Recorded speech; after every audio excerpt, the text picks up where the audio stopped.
I feel the need to apologize in advance for this, but I cannot help myself. I have to show you this and talk about it. This is a full-blown Jesus wept situation. This is one of those degenerate acts that the Lord up in heaven turns his head away from in shame with tears in his eyes. Matt sent me this earlier today. I can't even believe this is a real sentence I'm going to say. There's a villain on the loose in Washington, D.C. right now, a true menace to society, a maniac on the loose. And a Reddit user caught them in 4K on camera where they put a cucumber in the grill of their vehicle, an innocent civilian's vehicle. This dude comes up, puts a cucumber in the grill, and then fucks himself with it. I'll show you some of the footage here, and I gotta tell you, it seems premeditated. I don't think this is his first rodeo here. Also, according to some people in the comments, they actually recognized his MO. Apparently, he's done this cucumber butt fucking across Washington before. So anyway, this guy comes over, and he sticks the cucumber in the grill of that car, like Neil Armstrong planting the American flag on the moon.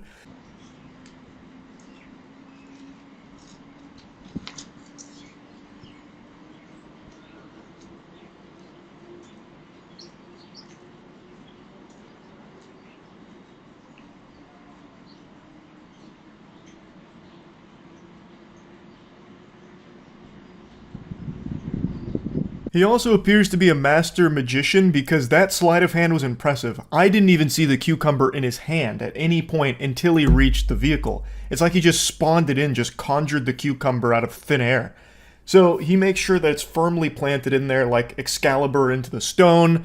And also, the Reddit user gave a brief explanation for why there's like a hole in that fence. According to the lore, 3 kids crashed a stolen car into their fence last week, which created this hole, which the Cucumber Crusader used to get access to the vehicle.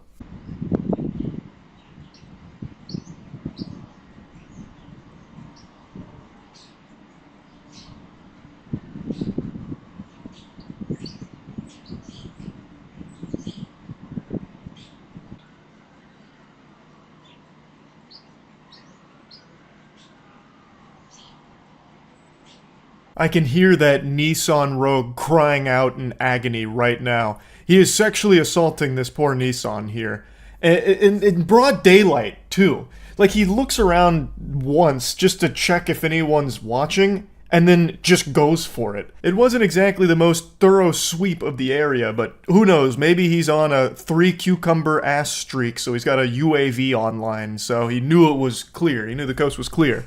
So he just starts bouncing on it for a while, and then a car comes by. But he had like a spidey sense that was tingling, so before the car turned the corner, he must have heard it, I suppose. So he stops right in the cucumber. So he gets off the mechanical bull here and waits for the car to pass.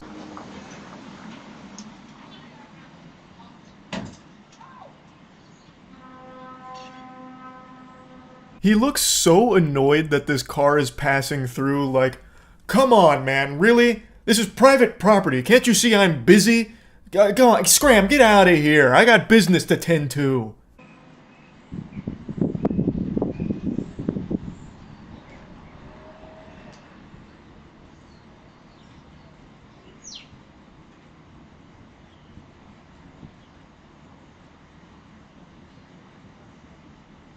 He pops the cucumber out of the car, at least most of it, according to the Reddit post. 2/3 or so was left in the grill of the car. That is a big-ass cucumber. Emphasis on ass cucumber. Like, that shit is the size of Kevin from SpongeBob. And also, it doesn't seem like he lubricated it either. At no point does he, like, spit on it or anything. He just raw dogs the cucumber on the grill of this Nissan. I don't know how he didn't tear his entire butthole off by taking a cucumber dry up the pooper. That is craziness. So anyway, though, he's all disappointed now that his session was interrupted, so he takes his trusty steed, walks back over to his lunchbox, puts out his cigarette, and then we go into phase 2 of the boss battle. He drops his trousers again, and this time he just starts shoving the cucumber in his ass while he's like somewhat bent over. I can't show you any footage of that one, obviously, but you know, he doesn't even need the cars anymore. He's done with props. He cracks his knuckles and says, "Fine, I'll do it myself."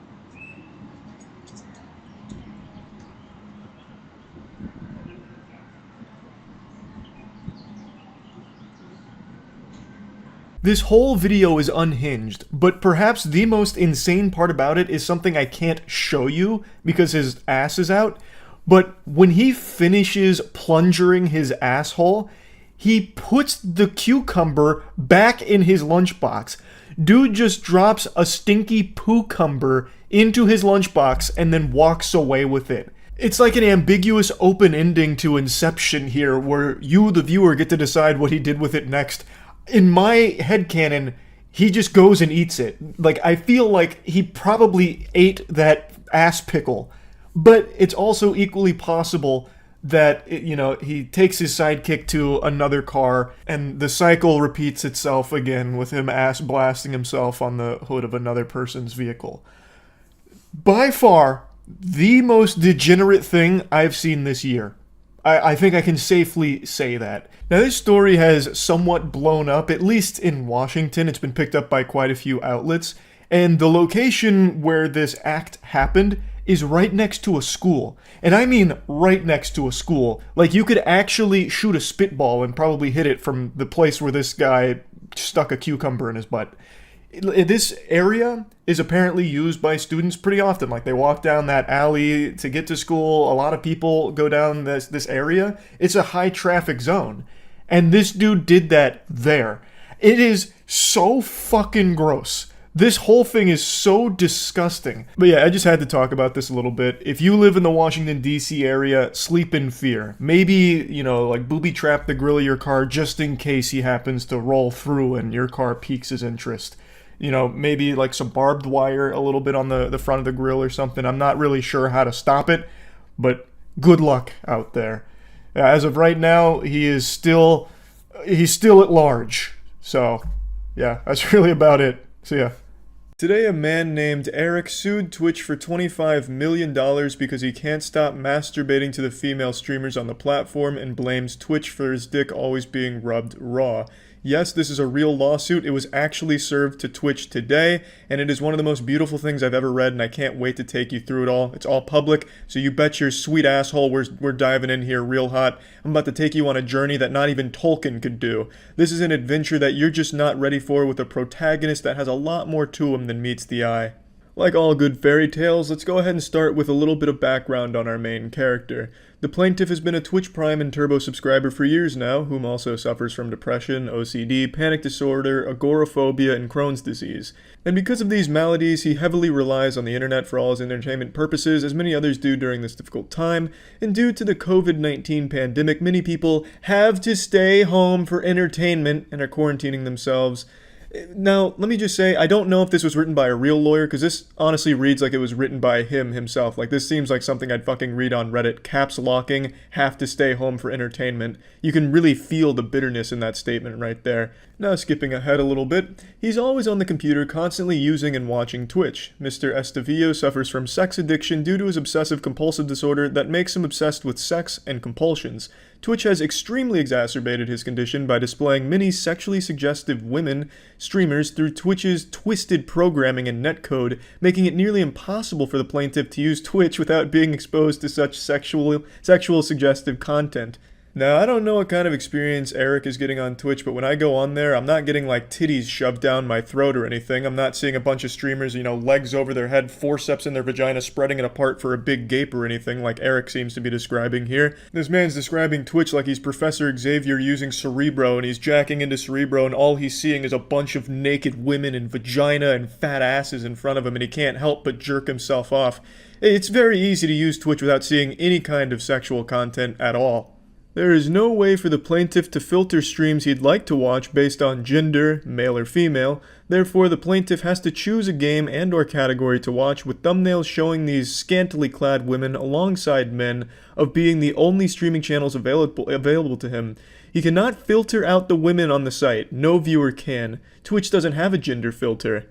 This man is so unwell, he can't so much as see a woman in a thumbnail without masturbating himself to injury and physical pain.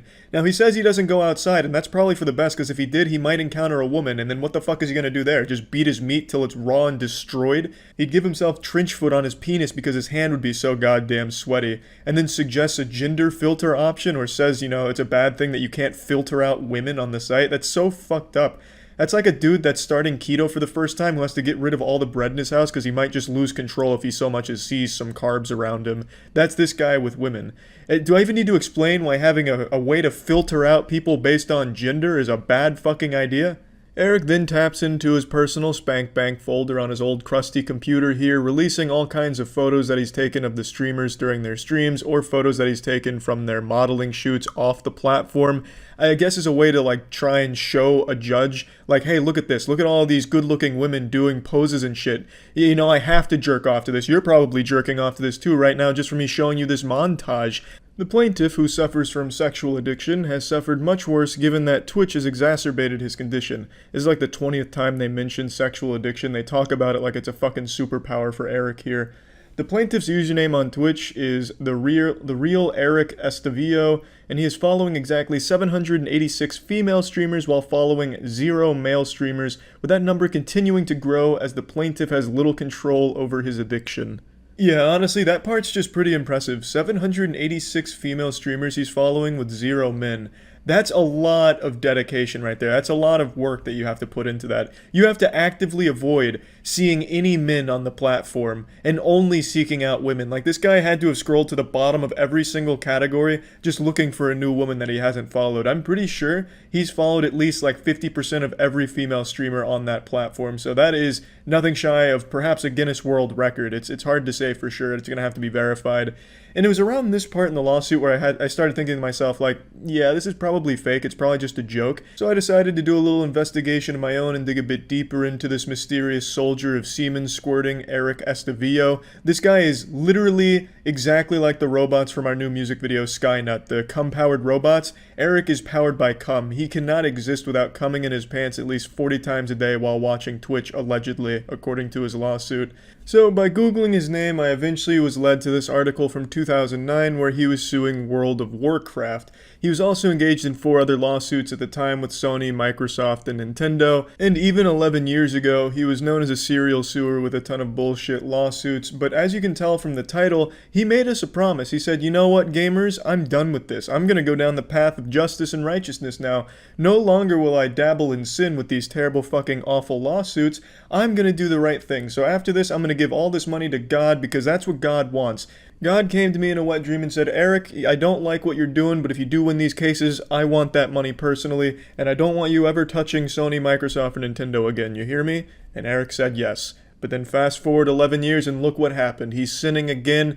You know, he needed his fix. He was scratching his neck. He just needed that fix. He needed it. He needed to sue someone else. So now we're here. He's suing Twitch. Also, it's not like he's been quiet in the last 11 years. He sued other companies as well. He sued Epic Games and shit like that. So he's still been active, but let's read this article from 2009 to get some more insight on him as a character.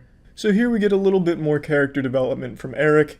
That WoW lawsuit, that's my final lawsuit, so people know I'm not suing any more companies. In case you missed it, he's currently engaged in 4 separate lawsuits: Microsoft, Nintendo, Sony, Activision, Blizzard. 1 lawsuit for each major console market and 1 for the PC, so 4 total. Aside from seeking money, we asked Estavillo what his intentions were behind launching the multiple lawsuits. What I wanted to do was exploit the weaknesses of each console and show that they're not impervious to flaws. I told this to other interviewer and it's true, I actually have no friends. I rely on online gameplay for socialization. So this Sith Lord actually has a very tragic backstory. He admits that he has no friends and the only socialization he gets is through these online games, but he can't help but bite the hand that feeds him by attacking the platforms that are giving him this socialization. It's as though he's more than just a sex addict, he's also a lawsuit addict, and the lawsuits are taking over his life.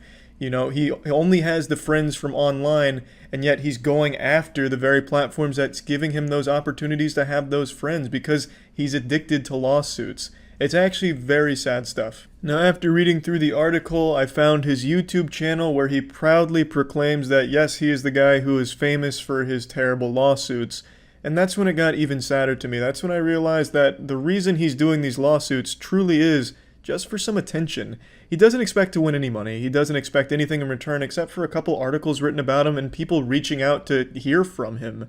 This guy apparently has no friends, according to the article.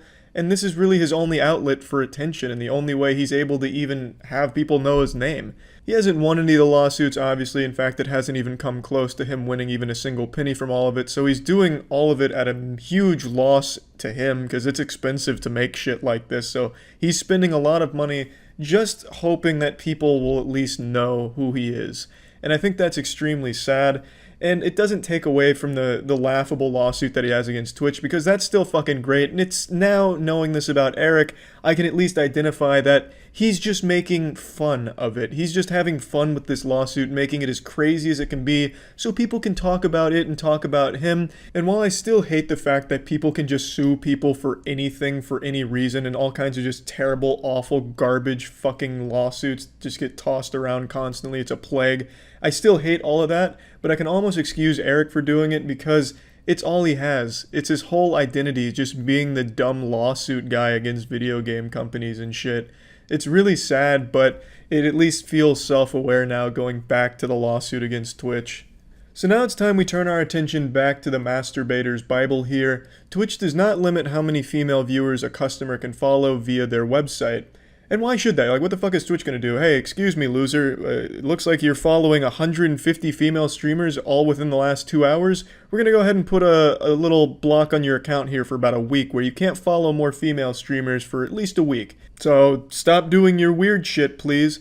Now it continues, but let's just go to the more spicy shit. This is when he starts talking about how the lack of moderation over how many female streamers he can follow and jerk off to has harmed him in the real world. So, A. The plaintiff had purchased a fleshlight previously, which went largely unused until Twitch. Mr. Estevillo began using this device while he watches female Twitch streamers and often ends up chafing his penis every day with the device, making it extremely painful and constant, which ends up causing redness and mild infections at the tip, since the fleshlight is electrical and also vibrates. Now, you can call Eric a lot of things, but cheap is not one of them. He shelled out the big boy bucks for this kind of Turbo Arcade Edition XL fleshlight here. All the bells and whistles, vibrates.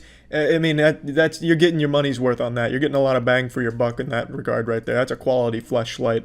The plaintiff, therefore, often has to use Neosporin on his tip to prevent necrosis. Yeah, you know, that probably isn't Twitch's fault that you cannot stop fucking your fleshlight to the point where your penis almost suffers from necrosis. I'm sorry to hit you with the cold water. That's probably not on Twitch. Moving on to the next one. The plaintiff often stays up for hours staring at the breasts of girl streamers, which ends up damaging his retina and making his eyes bloodshot for days. Eye drops do nothing to hide his shame from his parents, and he is often questioned by people he comes in contact with as to why his eyes are so bloodshot and red, which leads to further embarrassment and isolation. Now, this is where it kind of falls apart for me because there's a consistency error here. He states early on that he didn't leave the house. He doesn't go outside except for some very specific tasks where he's not often interacting with people. But in this example here, he's around his parents. He's often questioned by other people, so he is socializing with people outside of the gaming sphere, which goes against everything he was saying before, so it almost seems like this is just some made-up fan fiction at this point. I believe he needed to work on the consistency here, but it is still a good point, I suppose, you know, as far as, like, look how dangerous this is, I can't stop looking at titties. You know, he makes a good point, I suppose, but it does seem pretty fake. And then moving on further to C, the plaintiff once ejaculated on his PC monitor, causing a short circuit and small fire within the electrical system of his gaming rig and causing his apartment to black out temporarily. Yeah, this one, I know for a fact can't be true because I've done that. I've ejaculated on my PC monitor, and you know what didn't happen? A fucking citywide blackout. Nothing happened. The monitor didn't go dark or anything. It wasn't ruined. I just wipe it off with a little tissue and I go about my night. Now, unless Eric's cum is just totally different from every other human being's, you know, the pH is totally just fucking absurd. It's changed on a cellular level thanks to the excessive masturbation he experiences to the point where now he's shooting out actual bombs from his penis. I just don't think this is a real story. You know, I don't think Eric's cock is, you know, shooting jizz like Reptile's acid bombs in Mortal Kombat. It's probably not, you know, hitting his computer monitor and blowing that shit up. It's probably just like a little made-up fanfic story here. And now we'll just skip to the last chapter of this beautiful Harry Potter novel, Chapter 7, Request for Relief. Plaintiff respectfully prays for a judgment against defendant for injunctive and immediate cancellation and permanent ban of the female streamers listed above, which is a ton of fucking streamers, by the way. It's pretty much every big female streamer you could even think of. along with any other female or male streamers that violate Twitch's own terms of service in a similar way. Also for the permanent ban of any and all female or male streamers that have not yet been permanently banned for such sexually suggestive content as has been displayed in this lawsuit. 25 million in punitive damages to be split between the plaintiff and the other Twitch Prime Turbo subscribers, with any monies left over to be donated to both COVID-19 and Black Lives Matter charities and funds of the court's choosing. So Eric, you know, wishing you the best of luck in this lawsuit here, but buddy, I don't see it working out for you, but again, that's not Eric's goal. But yeah, I thought this was probably one of the best lawsuits I've ever read. Granted, I haven't read too many, but this one, it's gonna be hard to top this. This is an actual work of art. You know, Eric Estevillo has sued fucking hundreds of companies by this point, I imagine, but this is definitely his magnum opus. This is the best lawsuit he's probably ever cooked up. This one is something special. This is a fucking spicy meatball here. It is a great one. Excellent work with this, Eric. It's not gonna pan out, but I think you've accomplished what you wanted to, so congratulations there. And yeah, that's really about it. So yeah. To many people, Florida is an incomprehensible wasteland, almost like something out of a fantasy novel, like Narnia, if Narnia was infested with drugs and human trafficking. But for me, I call Florida home. I've lived in this utopia for all 28 years of my life, and I've got to tell you, I swear with my hand on a stack of Bibles, there's nowhere else I'd rather live, being completely truthful. Born and raised from the womb to the tomb in Florida. Well, I guess not womb to tomb, because I'm pretty sure Florida's going to be underwater within the next 20 years, but hey, we're on a tight schedule, I guess. We're on the clock now, and that only makes the time we have with Florida even more special. What's that expression? The star that burns brightest burns out fastest? That is very applicable to Florida. It is a shining star of a state. That little hemorrhoid on the USA? That's right. That's Florida, baby. So anyway, I was feeling awfully patriotic today, and I wanted to celebrate some Florida enthusiasm by talking about a few stories that I've just been thinking about a lot over the last couple days since I learned about them because they're so wacky. Florida has a reputation for producing the most outrageous headlines ever, which is why Florida Man has been like a coined phrase for quite a few years now. Florida Man is just always referring to the crazy stories that could only really happen in Florida. And there's just some that I've really been thinking about that have happened recently. The first story is almost wholesome in its stupidity. So a man stole an electric scooter from Target and then assembled it outside the Target he had stole it at. So he was out there assembling this electric scooter for quite a long time, which gave the police ample opportunity to show up and arrest him. What's going on, man? What's up? Do me a favor, stand up. Huh? Stand up. I'm gonna detain you for a second. Come here. Put it down. Yes, sir. Jimmy Neutron's already been hard at work assembling this device. You can see the electric scooter box right next to him, so he's taking it out, he's following the instructions and putting it together. And usually these aren't exactly quick projects, so the authorities would have had plenty of time to not only receive the call from Target, but to then go ahead and stop for lunch if they wanted to, and then still show up in time to arrest this guy. He was out there for quite a while building the scooter, so the police showed up and probably were beyond surprised to see that he was still there. This was probably like a jump scare for them as well, that this guy who had stolen a scooter like 30 minutes ago was just outside putting it together.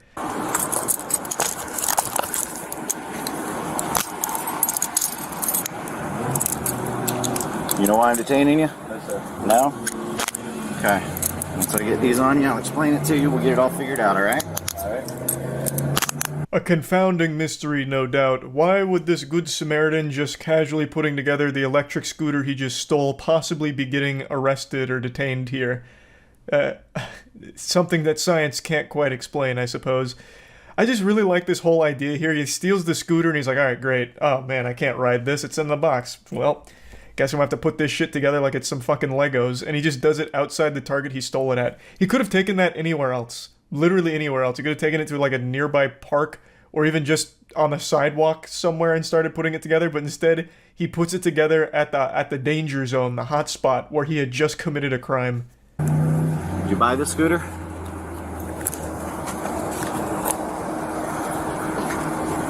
You don't want to answer that question?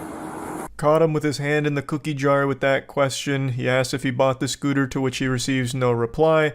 So then the reality starts to sink in for this guy.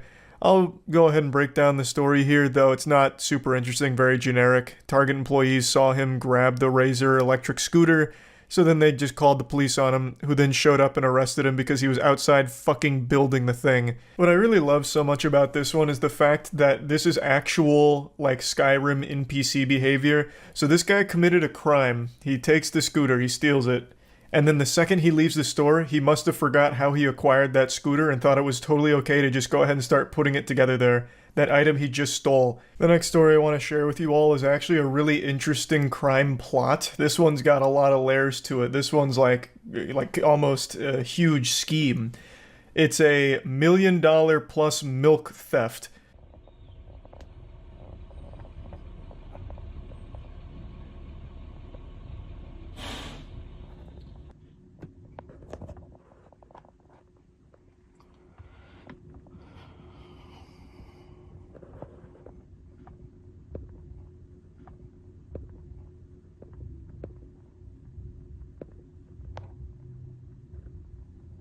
This is actually like a whole crime group, like the fucking Milk Mafia.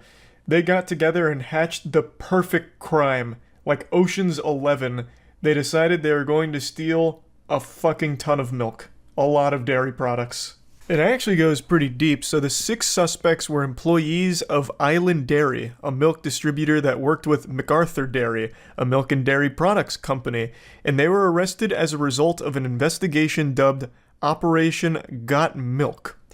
This is already a lot to take in. So you've got a lot of players at play on the chessboard here, a lot of pieces in position. When I first saw the headline, I expected it to be like 1 or 2 Florida men that thought they could steal a lot of milk and sell it. So they stole $1 million worth of milk, and I was like, holy shit, they just made $1 million. It took me a minute to register in my fucking smooth little brain here that who in the world, who on God's green earth is going to be buying $1 million worth of milk? That's not exactly a product that you could turn around and immediately get your money out of. You'd be squatting on a massive, massive fucking inventory of dairy for years before you even remotely started to be able to sell some of it. I don't think there's like a booming black market for milk, so it's not like you're just going to immediately be able to turn it around and sell it on the fucking Grand Exchange like it's RuneScape or something. And I've got to be honest, I'll admit my ignorance here. I don't know if Big Dairy buys from random people, right? So if you have $1 million worth of milk that you have stolen from these trucks, how are you going to try and sell it to a different distributor or a different company? I just don't think they'd be buying your, trunk of milk, right? You pull up behind an alley and you're like, all right, I've got the fucking product here. And they give you money for the milk. I don't think a huge market to be able to immediately turn these products into money in their hands. News stations reported that suspects were delivery drivers and dispatchers for Island Dairy. Since 2021, the suspects systematically pilfered more than $925,000 worth of milk from MacArthur Dairy, along with around $350,000 worth of crates. So obviously we're dealing with a lot of milk here. This is more than a Morton Joe was able to harvest in Mad Max Fury Road. The men would allegedly manipulate the ordering system, causing extra dairy products to be loaded onto the distribution delivery trucks. Police said that the delivery drivers would deviate from their pre-assigned routes, meet with another individual, and transfer the extra dairy products to their delivery truck. So they even reveal the method here. They're just giving away the formula that they used. One suspect allegedly sold each stolen milk carton for $10. Let's pump the brakes for a moment. Who the fuck is buying that? Not only is the price not great, but it's also extremely sketchy just to be buying a carton of milk from a stranger. Who would do that? That shit could be poison. It could be just fucking liquid cyanide in there. Like, what? Why would you do that instead of just going to Walmart and getting a carton of milk for like much less than that usually? It just doesn't compute. Who would treat this guy like he's their drug dealer, like their plug? Like, passing out free milk cartons like, hey, come here. I've got some milk cartons in the trunk of my car.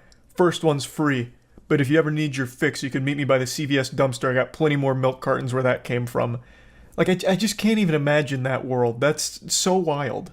This was an organized crime, basically, where they are working in unison to steal products from a company, and obviously the person receiving those products was selling stolen goods.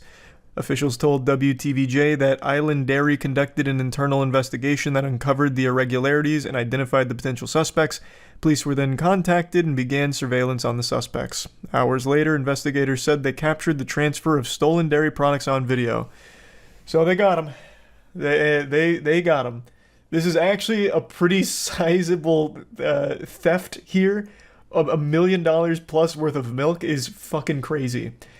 So yeah, I definitely wanted to share that one because, wow, what a plan to steal and sell milk, of all things. Anyway, these were just two stories I had read recently and watched, I suppose, since there's videos of both, that have really just stuck with me. I keep thinking about them because they're so goofy. So I just wanted to share that. That's really about it. So yeah. Fidget spinners, a name you all know and fear by now. These exercise gadgets were once deemed safe, approved by the FDA, USDA, and the Men in Black. But what if I told you they're not as safe as previously thought? What if I told you one Boise man almost died as a result of fidget spinners? What if I told you that we've been lied to by fidget spinners? Printed on the box of every fidget spinner's directions: Step 1, spin. Step 2, insert an anus. What if I told you this was a potentially fatal combination? Would you believe me? Or would you think I'm just some old guy who doesn't understand this new way of life? To you I say fuck you, you furless testicled vermin. I live, breathe, and fuck fidget spinners. Now let's get to the story here. It's time I shed some light on how dangerous these can be. One 27-year-old Boise man was playing with his fidget spinner, as most 27-year-old men do, and he was just enjoying his time having a jolly good hoot with it, when all of a sudden things took a sinister twist. According to one man's relative, and according to this article I'm reading, this relative said he was playing with the toy in bed, and for some reason it struck him that it might be funny to see if he could use it to pleasure himself. In hindsight, it was a pretty stupid thing to do, but he tried spinning it near his anus to see if it felt good. Something all of us have done countless times. And it's not just for the sake of comedy, it's for the sake of goddamn pleasure. Nothing can even come close to the pleasure given from a fidget spinner spinning at Mach 5 tickling those rectal flaps. Just a merry-go-round of pleasure as it just high-fives your anus, just knocking on the door of your chocolate starfish. Now the article doesn't specify what model of fidget spinner he was using, but if he was using anything in the DDR Crocodile NVIDIA GTX 1080p surround sound subwoofer spitter shitter, and anything in that family and above, he's lucky he didn't take his entire asshole off. Now, unsurprisingly to us professional seasoned veteran fidget spinners, it felt good for this man, at least at first. But like most of us are taught in fidget spinning dojos, you can't fly too close to the sun. Like Icarus, this man's wings were about to melt off. And by wings, I mean his entire rectum. So he tried that. He thought he might try and insert part of the spinner into his anus, but somehow it went too far. Yeah, somehow. Oh, that's a mystery and a half right there. Scooby-Doo, where are you? Just one of those freak accidents, I guess, you know, where you're just playing basketball with your bros and you go up for a rebound, but your clothes fall off, you lose balance, and then your cock falls into their mouth a couple times. You know, it's just one of those things. You can't really do much about it. It just happens sometimes. That's why they're called accidents. So back to the news story. The neighbors heard this man howling in pain with the fidget spinner lodged deeply in his rectum. The medical staff commented saying they believed he slipped and accidentally pushed the spinner too far into the anal passage, and once inside, the anus just shut too tight to remove it, so they had to surgically operate. They tried a lot of lubrication, but at the end they had to do an actual surgical maneuver here to get this out, to free this man, and it's going to be a long recovery time for this poor man, an even longer recovery time for his pride. Now, I don't know if the medical staff just wants to believe it was an accident and that he slipped, but even in that theory, how would that happen? He'd have to be parading around his house with a fidget spinner protruding from his butthole. Is that even a pleasant sight? No, I think it's just better to say, you know what, this man, he bit off more than his ass could chew. Now that you're aware of the danger of fidget spinners, next time you're spinning and someone tells you to shove it up your ass, you know not to do that. It's dangerous. You tell them, no, thank you. I don't want this stuck in my ass. And you go about your business and you keep spinning.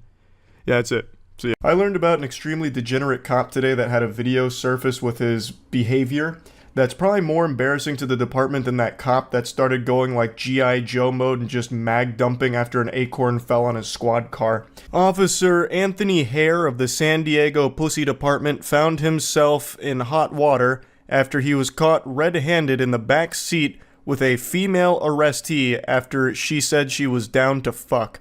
So, one can infer from the context here that They weren't back there playing any Magic the Gathering. They weren't having themselves a commander night. There was sin and semen that contaminated the vehicle. He laid down more than justice that night. He's since resigned, but you can scrub away the cum, but you can't scrub the video footage because it has surfaced. Not of him actually, doing the dirty deeds here, but of him being caught because he locked himself in the back seat and thus needed assistance. And speaking of assistance, I bet you need help drinking beverages in a better way. That's what this Moist GamerSupps Waifu Collab Cup is all about. It's still available for about 1 more week, so go ahead and get this puppy right now. It's the finest goblet you'll ever drink out of. I'll put a link to it in the description. But anyway, let me go ahead and show you the video here as we go over the more particular elements of the case. So there was an officer in San Diego. Here, I'll just play the video. You don't even need to read the breakdown. I'll just show you the video real quick. Oh,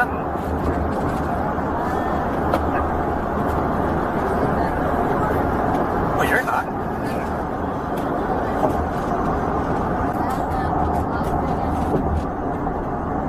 Don't say that right now.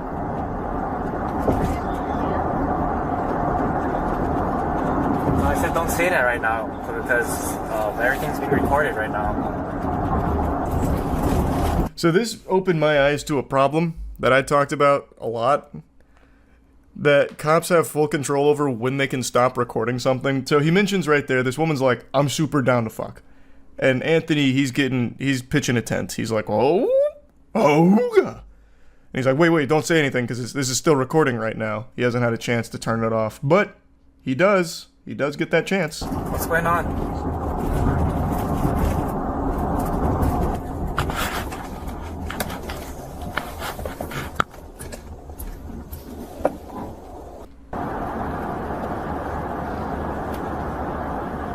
So then he takes her down here, and then they slam ham, and he gets locked in the back seat of the car. So he pulls over here. He and this woman, they do the hanky-panky in the back seat of the police cruiser, and Goober's stuck. So then another officer gets to the scene to free him.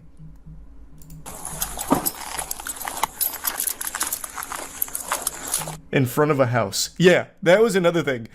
The place he pulls in front of is just a fucking house. Like, imagine, like, you see the police car pull up, you're like, oh god, what's happening out here? And then you see this officer fucking in the back seat of the car here. Like, he didn't even go anywhere secluded or anything. He literally just slabs up in front of this house.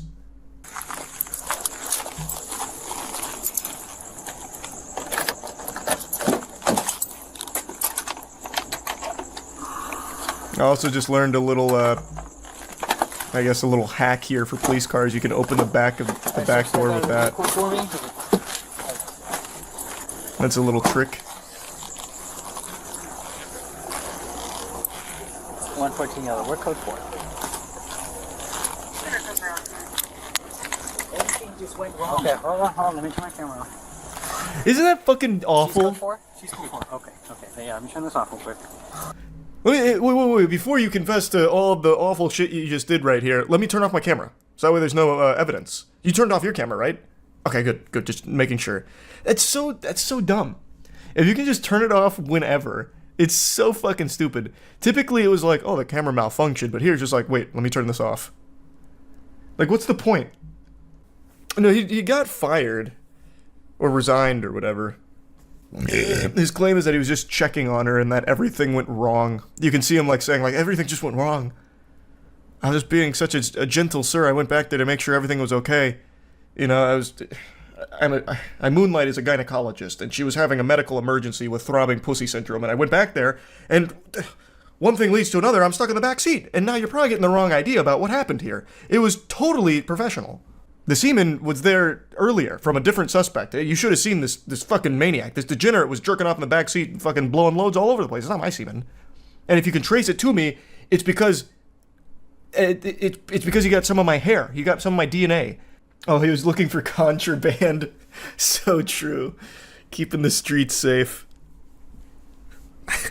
I was back there purely to make sure there were no drugs. She obviously planted the evidence on his belt.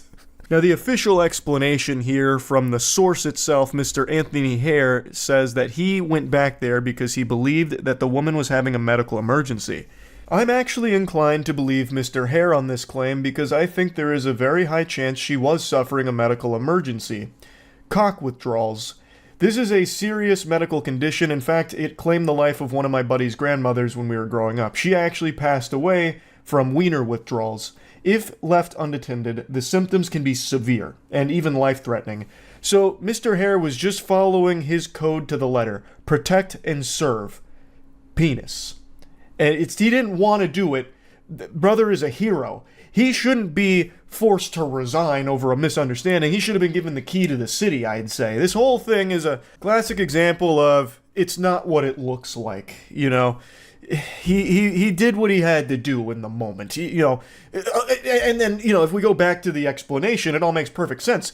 When he was getting out of the car, it accidentally knocked his body camera off, which is just a pure coincidence that the body camera, went dark after she had made the statement about being down to have sex, and after him mentioning that the body camera was recording things. It's just really just unfortunate timing that he happened to have knocked the body camera off and it went dark right after those things had been said. But it could happen to anybody. According to the other officer, Mr. Hare was pretty embarrassed, refusing to elaborate on exactly what was happening and why he needed him out there and why he was asking about like a master key to the vehicle and stuff like that. And the woman was also, interviewed by investigators, and she claimed that he had asked for her number and to meet up when she was released from jail, saying he wanted to get with me when I was done with the warrant or whatever I got arrested for. She told investigators there was never any sexual contact between her and Mr. Hare. Really? You sure about that? What happened? Was there ejaculation showers that night? Why did he have cum on him? Where was that? Did someone drive by and throw in a cum potion? How did that happen if there was no sexual contact? But who am I to question the official story, I suppose? One thing I would like to see a little bit more elaboration on is why the officer who showed up told him to stop talking so he could turn off his body cam and they continue the conversation. That's a little weird, right? If it was all just a big misunderstanding, wouldn't you want that on record so you could clear up all of the misconceptions about it? That just seems a little suspicious. I just think it's super dumb that at any point in time an officer can just turn off their body cam and that doesn't lead to a lot of questions about why. I don't know, that just rubs me the wrong way. Kind of defeats the whole purpose of it, really. I wonder how often this happens. Probably more often than you'd think, I would guess. You remember, I actually made a video on this one a year ago. There was a cop who slabbed up in front of a school, I think it was a high school, and had a woman come into his police cruiser so they could fucking clap cheeks, so that way they could steam ham together in the back seat of his police cruiser in front of the school, and then he would kick her out. So they were having an affair, and they do it in front of a school. So it probably happens a lot. In general, is it illegal to have sex in a car? That's a really good question. I'm gonna Google it. Because I think it would count as public indecency or something, right? Wouldn't it, if you got caught? But you can have sex in a car in your garage or something. If it's on private property and not in public. I think you just have to be out of view of the public. Generally, it is illegal to have sex in public if a reasonable person believes that someone will see them. Therefore, if you do not have reasonable expectation of privacy and you decide to have sex in your car, you could be brought up on criminal charges. Yeah. So you can if it's not in public view. So somewhere private. Which makes sense. Makes membership pricky. Though I like the idea that there's just a blanket illegality to it, having sex in a car will have you in jail no matter where you do it. So you park your car in your garage, you fuck your wife or whatever, and then all of a sudden the sirens are blaring get the fuck out! Get off the ground! We know what you just did here! You're going to the slammer! Having sex in a car! Have you no decency? If you fuck in your car in the garage, do you leave it running? Educational question. I guess it depends on how long you last. If you're a one-pump chump, you could probably get away with leaving your car on, but if you actually go for a while, like maybe there's a carbon monoxide risk, potentially. I don't know. I guess it depends on how long you do it. I would say you'd probably want to turn your car off just to be safe. You could at least leave the electrical on and have the air blowing. Probably don't need the whole car on. If you die mid-nut, will the semen that comes out still be viable? I don't see why not. I just saw a crazy story I have to talk about. A woman working at Wells Fargo died at her desk, and her body wasn't discovered for 4 days, despite co-workers being in the building as well as 24/7 security. It's not like she went to some condemned building all alone like Squidward when he goes to that void place. Like, she was in an occupied space, working, surrounded by other people, and nobody noticed that she had passed away. Until her body started to rot and decay, and they started to smell it, and then someone became alerted and realized, gee willikers, we have a corpse here. That is baffling to me. Like, this is the perfect illustration for how little these companies care about their workers. Like, they are not your friends. They do not give a fuck about you. A Tempe Wells Fargo employee died at her desk. And 12 News is now confirming that it may have taken as many as 4 days for anyone in the office to notice. That's so sad. Now, according to workers, she was in an underpopulated area of the office because a lot of workers for Wells Fargo work remote, but there still were co-workers there as well as 24/7 security, and I imagine there were other higher level like Wells Fargo executives that have to be in the building at least once or twice over the course of 4 days, you would think, to like manage it, and nobody found her. Because I imagine they treat employees just like faceless cogs in the machine and not human beings. A Wells Fargo employee went to work the morning of Friday, August 16th and never went home. Tempe police tell 12 News 60-year-old Denise Prudhomme scanned into work at 7 o'clock in the morning. 4 days later, police responded to the office building near Washington Street and Priest Drive for reports of a subject down. Prudhomme was declared dead. The Tempe Police Criminal Investigation Bureau is investigating, but do not suspect foul play. I saw a comment that really put things into an interesting perspective. It said, be 5 minutes late to work, get reprimanded and maybe fired. Die in your cubicle and nobody notices. It's super upsetting. These employees just numbers on a page for executives to try and exploit, figuring out how to get the most juice for the squeeze for as little amount of money as possible to get the most amount of return on it. It's all about profit. And it doesn't matter if an employee dies at their desk, you don't even notice. And the people working around you also won't notice because they're also part of that machine and too wrapped up in their own personal experience with it. A Wells Fargo employee exclusively spoke with 12 News, but asked not to be recorded or identified out of fear for their job. They say a colleague found Prudhomme dead at her desk in a cubicle while walking around the building on Tuesday, August 20th. Prudhomme's cubicle was reportedly on the 3rd floor and away from the main aisle. This employee says several people had smelled a foul odor, but passed it off as faulty plumbing. It's so weird to me how if something's off the main aisle, it basically just falls to the fucking back rooms at Wells Fargo, I guess. So if someone's not at like one of the main front and center cubicles, they basically cease to exist, I guess. So for 4 days, people walking down this main aisle never saw her cubicle and noticed the body. It reminds me of in Dexter's Laboratory, the back of the bus where that kid was like a gum monster because he was like, you know, glued down to the seat from chewing gum and no one goes to the back of the bus. Like, that's kind of what I picture for this Wells Fargo office now. Oh, well, she wasn't in the main aisle, so what were we supposed to do? Go over there and check? We don't do that. We don't go over there. That's a forsaken realm. That's like a fucking different dimension over in that ballpark. They say while most Wells Fargo employees at this Tempe location work remote, the building has 24/7 security, and someone should have found Prudhomme sooner. The incident left several employees feeling scared and uneasy. This employee wants to see new safety protocols in place, telling me, quote, it's negligence in some part. So a good chunk of the employees at that Wells Fargo office do work remote, but not all of them. There were other colleagues there, and of course 24/7 security as well as like custodial staff and everything, so it was not like an empty building or anything.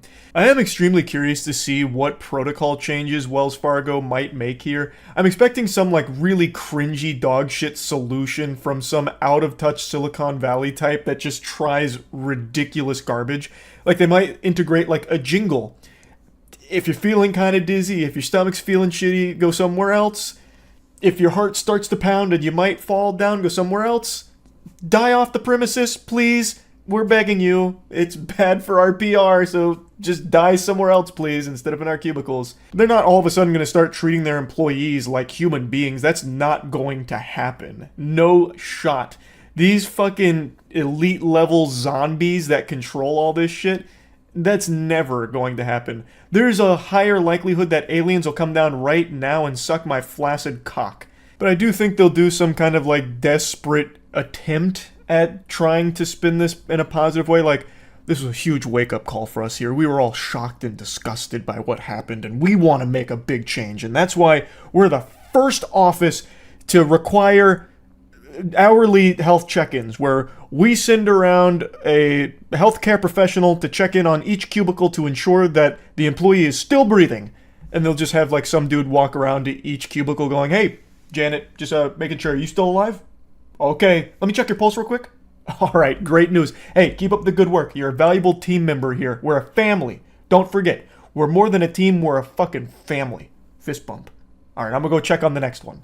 A different worker also spoke with 12 News anonymously. It was just uncomfortable. Again, calling on the company to do more. Body was there about 4 days before anybody found it, before anybody walked up to her and just to say hi, make sure she's okay. She was just laying on her desk. Just a really sad thought that this woman died completely alone. No one in the office going to say hi or anything like that. I don't know about, like, back home, you know, if there was anyone there wondering where she was. You know, it'd been 4 days since she returned home and no one, like, called to check in and see what was going on or where she might be. It's just really upsetting. A Wells Fargo spokesperson previously sent 12 News a statement saying, in part, "We are deeply saddened by the tragic loss of our colleague at our Tempe office," adding counselors through our employee assistance consulting service are available to support employees. An employee tells me their direct management offered those services, addressed the incident, and told workers the building was thoroughly cleaned. We here at Wells Fargo are deeply saddened by the tragic loss of what's her name. It's shaken us to our very core, and we're looking to do more to ensure this doesn't happen again. In the meantime, though, we'll see you at work tomorrow. And if you drop dead, we probably won't notice, so do your best not to do that. We'd hate to go back to back on this. Anyway, though, yeah, I just wanted to talk about this a little bit. It just made me sad. Like, it's just a really awful thing to see, and it serves as a rough reminder that corporations really do not care about you. They are not your friends, they are certainly not your family, and they are absolutely not looking out for your best interests. They barely know you exist. Unless, of course, you're not performing up to the standards that they want you to, then they notice immediately and you will be fucking canned on the spot. But if you actually just die in their office, they have no clue. And that's terrible. It's just bad. So I wanted to talk about it a little bit. That's really about it. So yeah. Good luck sleeping tonight with this villain I'm about to put on your radar. You will be trying to snooze with one eye open and one eye on your phone, looking for any Ring doorbell alerts. Because there's a menace on the loose. There's a maniac afoot. And SpongeBob isn't here to catch him yet. We're talking about the Porch Pooper. An elusive, nefarious scoundrel that's leaving undesired presents on the front door of one man in particular at the moment. But this could be just the beginning of a crime spree. You probably heard of porch pirates, but what about porch poopers? Don't know any other way to say it. I can think of like 100 other ways to say it. Why didn't you just ask me? But I will say, porch pooper, I think, is very solid. That's a great alliteration that just flows off the tongue. But I've got some cool names for this cryptid. Feel free to use them. The Patio Shadio, Spready Fazbear, Poop Shitman. I'm partial to Poop Shitman myself. It sounds like a like the name of a Kojima character, like Die Hard Man. Right now, LMPD is looking for a man who has been using the bathroom on Louisville homeowner's porch all week long. Ward Jollish tracked down the homeowner and spoke with him about being targeted by a porch pooper. That's the last kind of person you want to be targeted by. That's like being hunted down by Jason Bourne right there. A porch pooper has set his sights on this one homeowner in particular for no reason that they can figure out yet. It seems like random act of shit. Listen, a warning. While we won't show you everything, okay? We won't show you everything. Some may be grossed out by this video. When I first watched this, I actually thought this was about to be some kind of like sly plug for their Patreon or something, or like exclusive membership content on their YouTube channel. Look, we're not going to show you everything here, but sub to the Patreon or join on YouTube and you get the full ass blasto experience here, poop and all. More butt cheek and more feces than you can handle. Enjoy to your heart's content. But it's just her letting viewers know, like, hey, there's a dude fucking squatty pottying on this guy's front door, and even though we censored it, it's still kind of yucky. It all started with this. Sunday night, a young man in a red shirt walks up to one Louisville home well after midnight and begins peering inside. The homeowners have no clue. After a few seconds, the man runs away in his socks and disappears into the night. But the next night, he returns and leaves a horrific surprise. There's a lot to unpack here. If you ask me, it doesn't seem like he's in his right mind. He's got to be under the influence of something, it looks like. Because he's approaching the door and he starts doing this with his hands like he's fucking putting binoculars on to see inside of it, about to use X-ray vision or something. I know it's an effective strategy when you actually get to the door so you can see in a little bit better and focus, but he was doing it like from way too far away for that to be useful at all. And of course, you have to be off your goddamn gourd to take a shit on a stranger's doorstep. But what's even weirder about this is that it was a premeditated shitting. It wasn't like some kind of impulse thing where he just had the bubble guts and just couldn't hold it in anymore, the dam broke. He went to the house one night, cased the joint basically, scoping out the scenery, making sure it's like the optimal place to take a shit. Came back the following night after cooking it up, like charging his alt for 24 hours, and then released the payload. Like, he just took the dump the following night. So this was something that he had planned out from the sound of it. And looking at the footage, he was wearing the same outfit. At least if this footage is the proper timeline, where he went to the house first just looking at everything, and then came back the next night taking the shit, he's wearing the exact same clothes, so he didn't even like bathe or change in that time. Tuesday morning, I went out to my front porch and noticed this, what I thought was a cat poop. The homeowner, who wishes to remain anonymous but who we'll refer to as Jim, then checked his doorbell camera and realized it was no cat at all. And it turned out to be a person.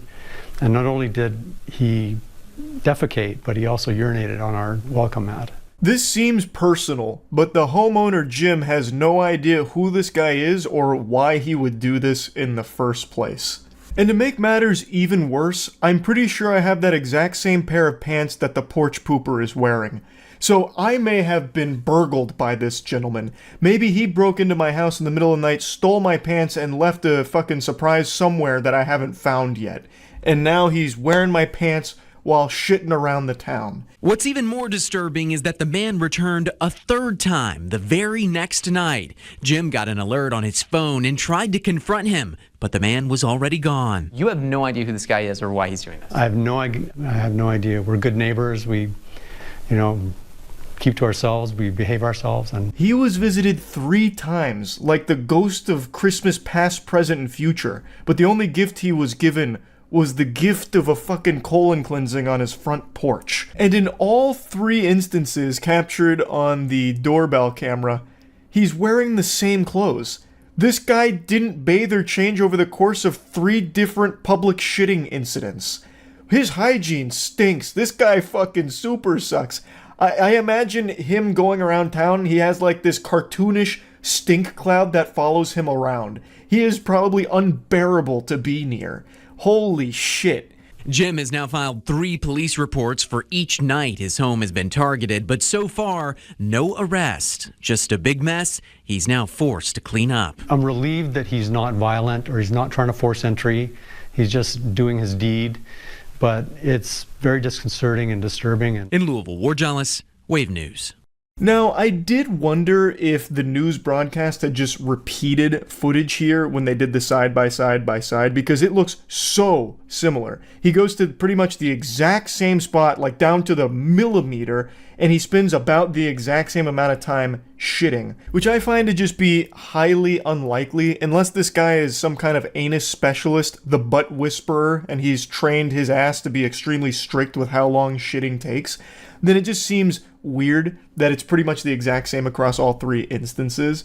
But it is very possible, because when to debunk myself, when he stands up in some of the shitting there, he reacts differently. So like in one of them, he looks at the door, and the other one, he doesn't and just immediately looks to the left and goes away.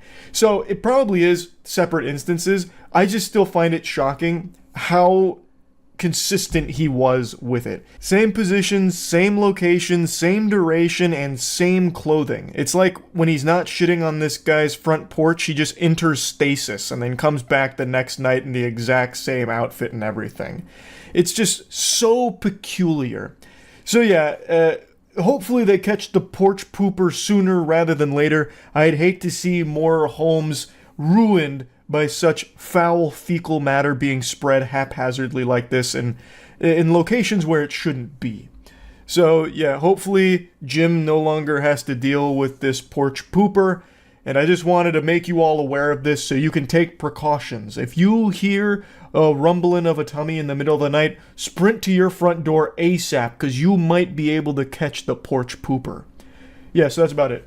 See ya. I just wanted to make this video to let you all know that I'm safe.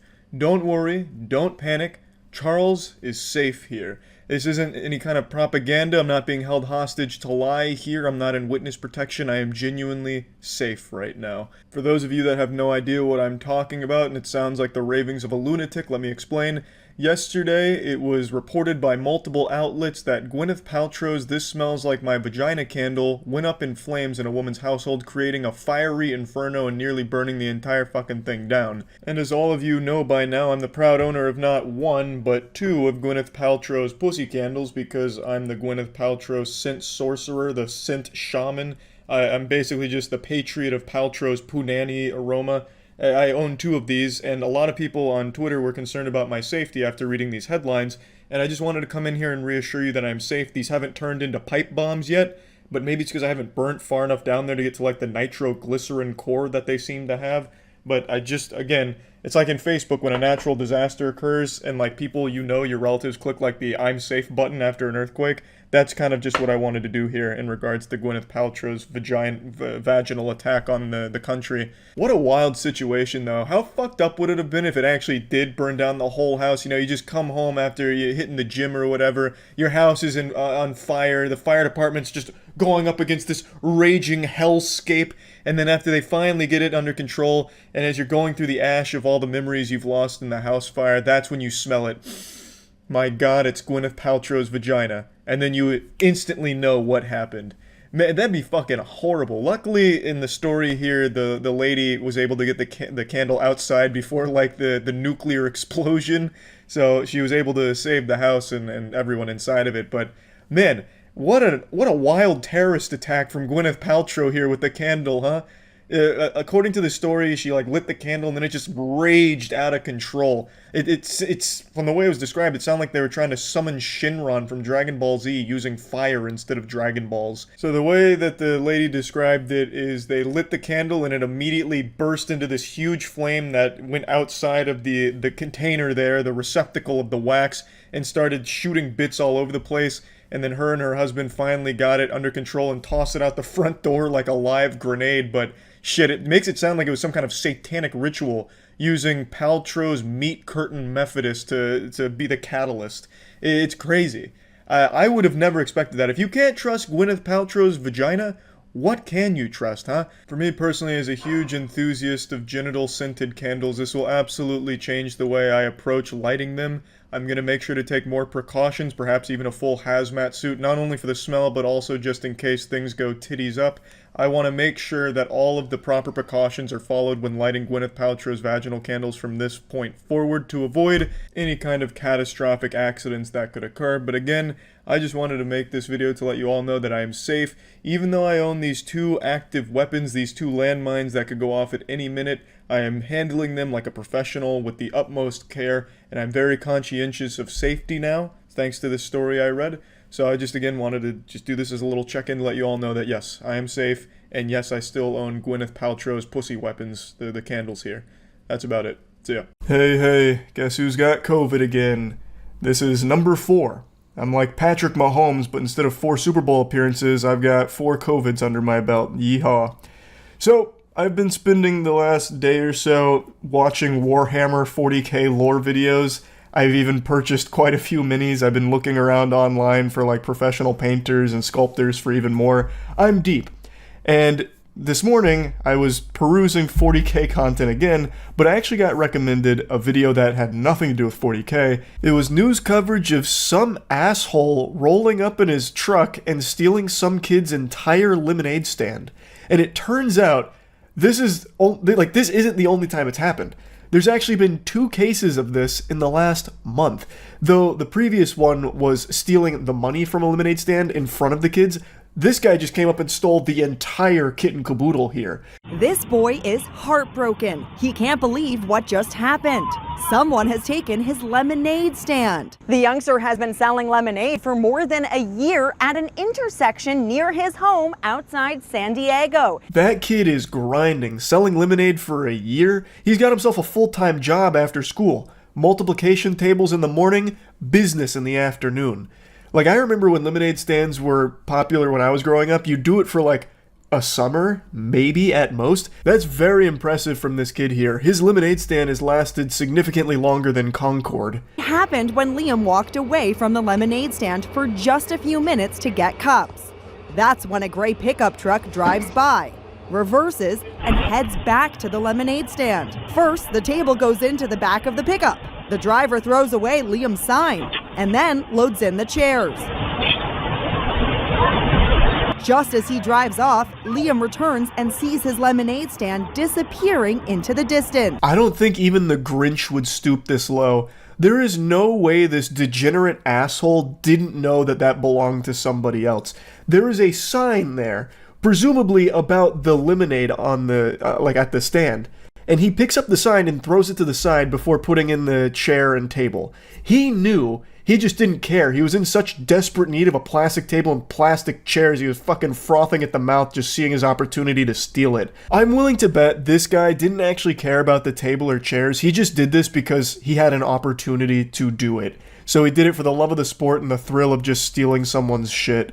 Like, he's gonna go home, he's gonna jerk off to an old Sears catalog, and he's gonna pass out, and he's not even going to do anything with that chair or table. I already know that. You can hear his plaintive wail.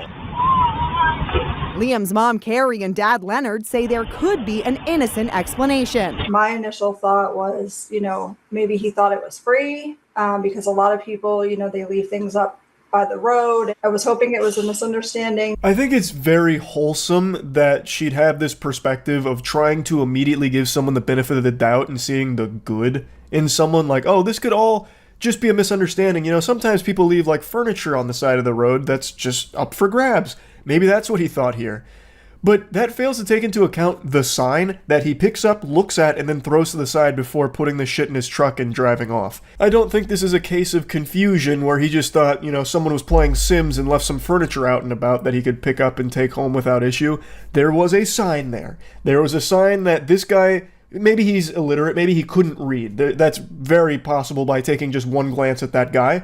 But even still, there is a sign there. And he looked at it and threw it to the side before putting it in there. Now, I'm no crack shot detective here. I wouldn't exactly be the one to, solve the Jack the Ripper mystery or anything. But looking at all the clues here, when he looked at that sign, he then looked around to see if anyone was nearby watching him. That's something that someone who knows they're up to no good does, checking to make sure the coast is clear before loading up his truck with these items. I think he did this knowing full well it belonged to somebody, and he just didn't have anyone around to tell him no or stop him, so he went hog wild with it. Because he's a piece of shit. The incident has echoes of that case in Virginia where a driver swiped the money jar from kids selling lemonade right in front of their house. Now this. This episode had a crazy cliffhanger where it revealed this isn't the only lemonade theft in the last month. So I had to learn more about this guy who just ran up and took the money jar from some kids in their lemonade stand. That is also unhinged behavior. Follow up now on a story that's been trending all day about the man who stole from two kids running a lemonade stand in Chesapeake.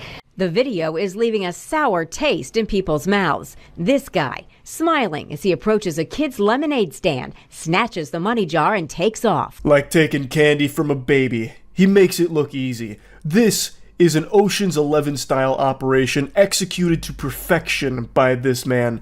Rolls up, parks, gets out, acts friendly for like 2 seconds, and then takes the money from the kids before waddling back to his car. Gone in 30 seconds. You never even knew he was there. What a degenerate scumbag. So in total, he made off with 40 doubloons.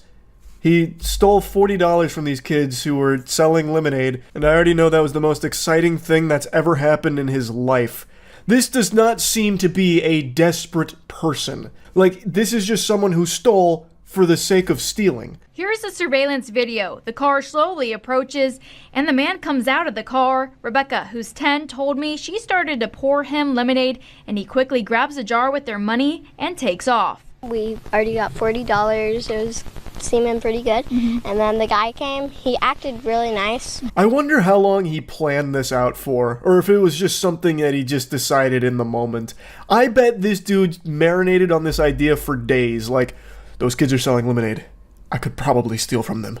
I must plan it out thoroughly, though. So anyway, he rolls up. He pretends to be nice for a couple of seconds. The kids start pouring him lemonade, and he steals the money, and then, I don't know, like, pencil dives his way back to his car. I don't know, like, he's clearly not an athlete. His hands are like stiffly by his side as he walks back to the car, and then he fucking spins those tires. Like, he hits that gas, he throws that bitch into fucking fourth gear, and he takes off. Like, he probably thought he was in an action movie with all that excitement that he was feeling from that heist. That probably engaged the nitrous oxide boosters as well to escape the cops. Think he got a 5-star wanted level from it all. Interestingly enough, the guy in the video actually confessed to officers that he was the one behind the theft.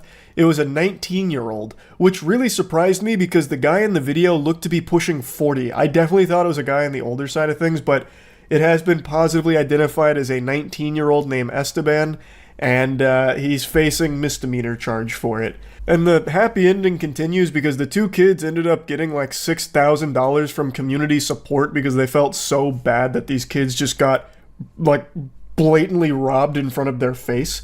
So the community came together and they gave them like a lot of money because they were saving up for some items that they really wanted, which is super wholesome to see a community come together to support like this. I think that's great, and I'm sure it meant a lot to the kids. The guy turning himself in, I think, is also a great thing as well. So yeah, overall, the story has a happy ending. The first one, though, with the guy just stealing the entire lemonade stand, he's still at large, so, you know, be careful if you got lemonade stands out in public. This guy might just swoop through and snatch them all up. But yeah, at least this one had a nice resolution. I'm just surprised at how common lemonade stand related crimes appear to be. That's really about it. So yeah. Yesterday, someone's truck being towed turned into some Grand Theft Auto 6 footage in real life. This gentleman immediately got himself 5 stars after losing his temper with his truck being towed, and it was chaotic. I was going to wait for him to get caught before talking about this because I wanted to hear what he had to say about all of this hoopla. Like, I don't know why in my stupid little tiny reptile brain I was under the impression that he'd give some kind of press conference about it. Like, listen, I may have blown a gasket. I was a little off my gourd with this one. And then go into detail about what he thought he would accomplish with this. But obviously, that's not going to happen. And somehow he still hasn't been caught, despite him being captured on 3 separate videos, all of which we're going to go over. We have damn near a 360-degree video that we can put together of this Grand Theft Auto moment.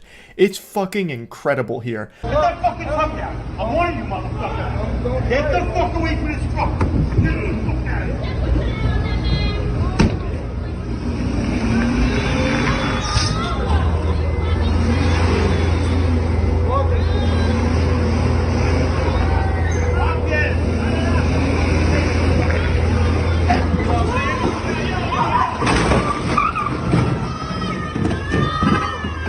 His precious truck has now become his battering ram. It's like the scene out of Fast and Furious 5 with the vault trailing behind Dominic Toretto and Paul Walker. This dude is just annihilating the entire city block with his precious truck that he went to such lengths to try and protect.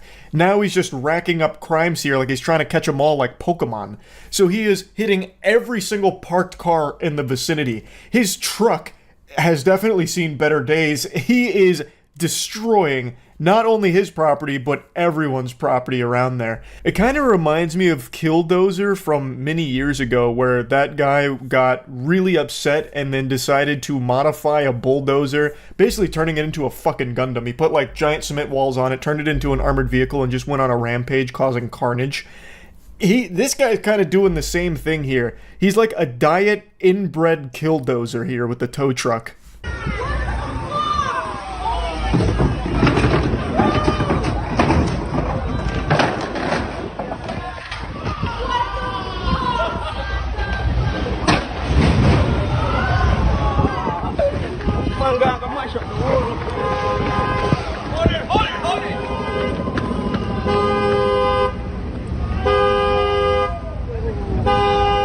He just potato sacked his own truck here. It's like Super Mario 64 where you swing Bowser around. He just did that with his truck.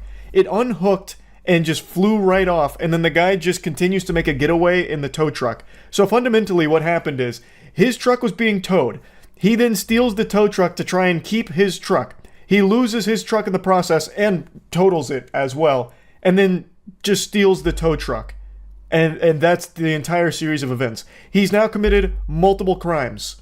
What a fucking lunatic.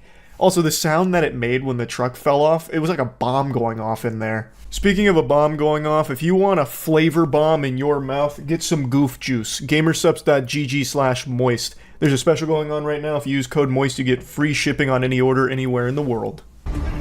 You can't put your hand on that man! I opened this window! I said, oh my God! Yo! Oh, that dude is nuts. Yo!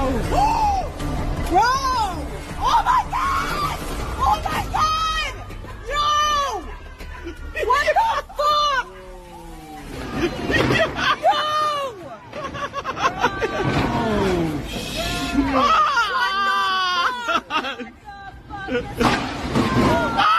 Here's a different vantage point here. So now we're looking down on the action here. We got the top-down camera from the Jumbotron. So you can see this from an eagle eye perspective. When you see it from up here, you can see that he hits every single car down that line. So since the door's hanging off, it's hitting every single mirror. And in the next video, you're gonna see he basically erases every mirror. It goes through that like a sports player coming out of the tunnel giving fans high fives on the way through. That is his car door to every mirror there, just slapping them. It's impressive how much damage he was able to cause in such a short period of time. Now, I get being upset about having your car towed. Last time I got towed, it was a mess. It was an absolute mess. And it ended up with me at the tow truck company looking like a bumbling fucking moron, where I was so all over the place from the headache of trying to figure out which of the 50 different tow truck companies towed my vehicle, because there was no indication on which one it could have been. So it was a big game of cat and mouse. It was frustrating. I get there and I asked them if they have my keys, and the guy looked at me like I was some kind of extraterrestrial. He said, "What do you mean, do we have your keys? No, you should have your keys. Like, we didn't drive your car away, dummy. You should still have those. We towed it." And it didn't register with me. I was like, "What do you mean you don't have my keys? Who took my keys then?" Like, I couldn't process it. So eventually I pieced it together. And then when I was signing the paperwork, he needed the license. And when I pulled the license out of my wallet, I had lost control of it, and I ended up flicking it like Gambit, flicking one of his cards as a weapon at the guy. So I ended up like throwing my license at this dude. He probably took it as extremely disrespectful, but it was an accident. It's not like I was mad at them. They're just doing their job. It was just like a really frustrating series of events, and I have no doubt that guy probably thought I was drunk driving that car out of there. But yeah, the point I'm making is I would rather go through that experience 1,000 times before I would ever think to do what this absolute fucking imbecile did here. Put my fucking truck down now. Put this fucking truck down. Get the fuck out of here. Get down, you motherfucker. Put the truck down. Put the truck down. We get such a clear look at Skinny Goldberg here. So he's rolling up, bald as shit, angry as shit, and he starts to tussle with the guy towing his truck. Apparently what was happening before this is he was actually in the truck while it was being towed, and he started spinning his tires on it. So he was immediately escalating everything here, and then it culminates to him obviously stealing the tow truck.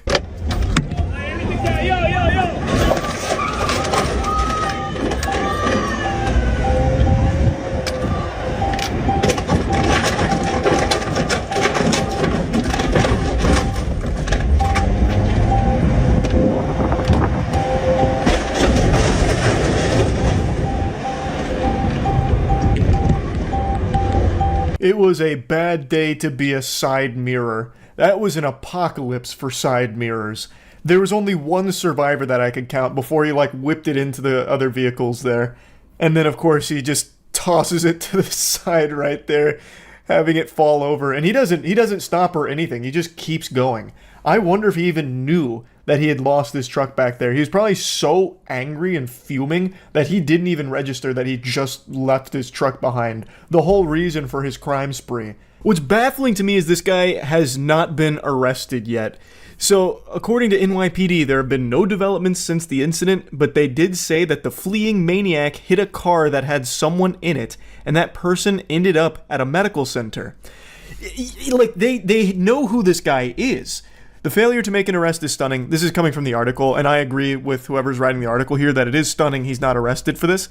The truck that was being towed has a long record of violations, 13 school zone speed camera violations, as well as multiple parking tickets, and owes $1,313 in fines, and subject to towing because it had more than 350 in unpaid tickets. I just don't understand why they're not doing anything about this. He is a menace, and they know exactly who he is, and they're not doing anything. Why? But I just want to talk about this a little bit. That's it.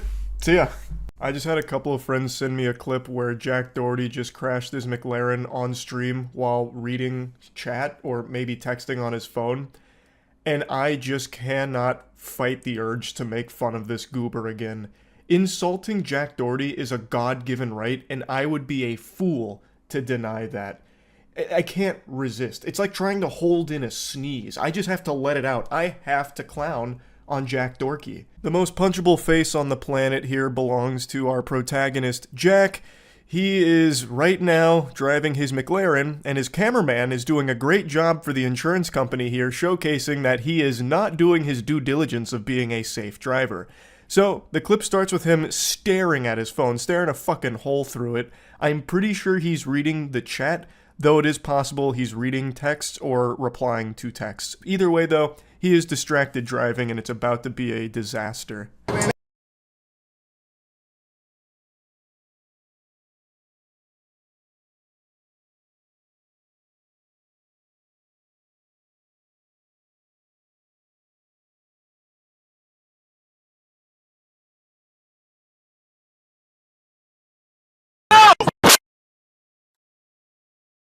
Oh, fuck. No, watch out, watch out. Oh, fuck, open the door, open your door. We're locked in here. Holy shit. This is clearly a case of Jack Doherty not paying any attention, leading to his car hydroplaning. Now, I know hydroplaning can happen to even the best drivers, which Jack Doherty is not. He is looking at his phone numerous times. We have the cameraman who's filming this like Cloverfield, and actually did a really good job of showing us the monster. Every time we see him, it's like he's been hypnotized by his phone. He's like in a trance. He's a zombie behind the wheel. He was never paying attention to the road, even though it's raining out. And then he had the chutzpah to step on the gas. You can hear him accelerate. And he's barely even lucid right now because he's too distracted by his phone, and that leads to it hydroplaning. Holy shit. Holy fucking shit. Oh, Michael. Are you okay? Yeah. Holy fuck. Oh my god, bro. There's no fucking... Michael, here.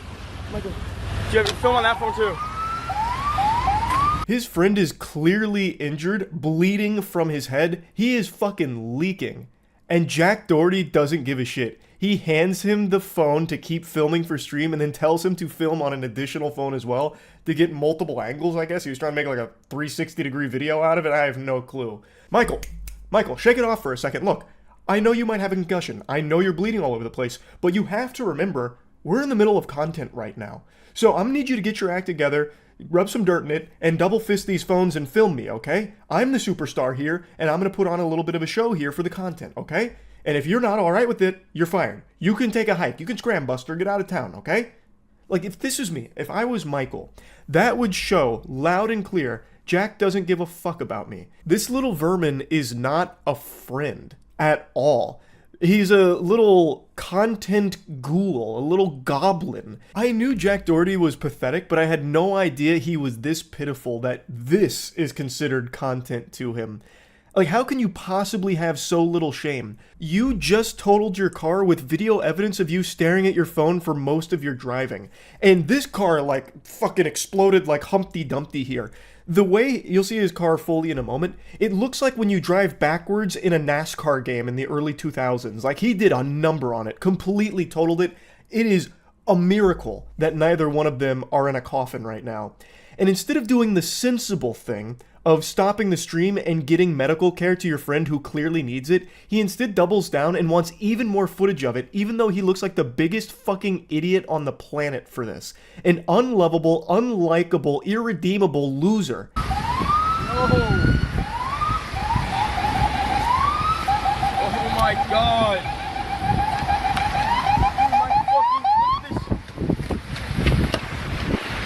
My car is totaled, bro. Oh my god, this is cooked. I don't even think he cares. I think this guy is so far gone. He's such a sociopath disconnected from reality. I actually think he's viewing this in his head as a positive thing. Like, oh, this is going to be a lot of views. This is actually going to be like really good for the brand. Like, it honestly seems like he's putting on a CW level acting performance. Oh, bro, this is cooked. No, it's busted. Once again, not even really asking his friend if he's okay at all. He asked him one question, asking if he was good, and that was it. Immediately handed him the phone to keep filming, and then asked him to film additional content as well with the other one. Like, this guy, I don't believe has a soul left in his fucking body. And also, I would argue that this McLaren was totaled even before this accident because that paint job is a crime. That looks atrocious. It's like your grandma's polka dot wallpaper from the 70s. I don't know what that's even supposed to be. It looks like it was taken to a paintball tournament and used as cover. Maybe it was. Maybe that was the whole thing. But either way, that McLaren was living a sad life looking like that. And honestly, it might be for the best that it was put out of its misery. Because Jesus Christ, that is an awful, awful paint job on that vehicle. Definitely worth mentioning that he got banned for this. Kick actually banned him. I don't know if it's a permanent ban or not, but as of right now, his account is gone. What's your name? My name is Jack. I was driving and then my tires just slipped and I lost control and then landed here. I was all the way on the left side and I just went there and then I don't know what happened. I just lost control. The next thing you know, I'm just going tears. And I don't know what happened.